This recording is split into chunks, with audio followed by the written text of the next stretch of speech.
Now, for the fossil fuels, natural gas is probably the cleanest burning of the bunch.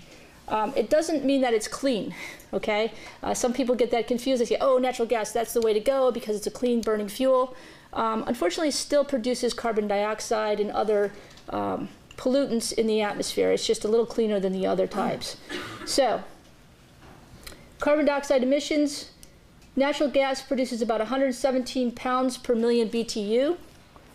Fuel oil, petroleum, so forth, is more than 160 pounds per million BTU, and coal produces over 200 pounds. So it's the best of a bad lot, right?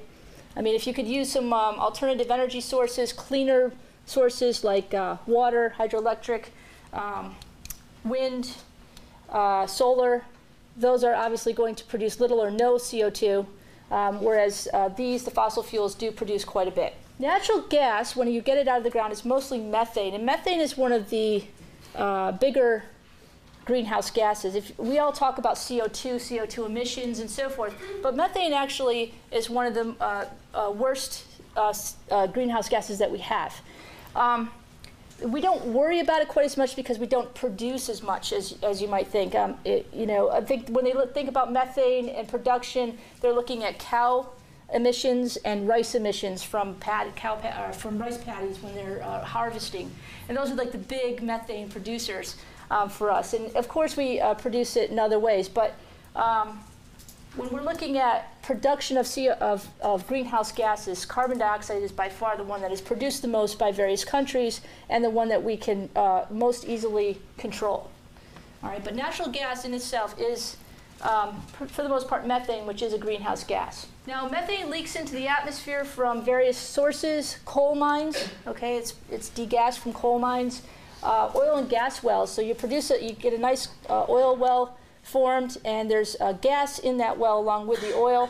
It sometimes escapes from those wells, gets into the atmosphere. Natural gas storage tanks, they leak, okay?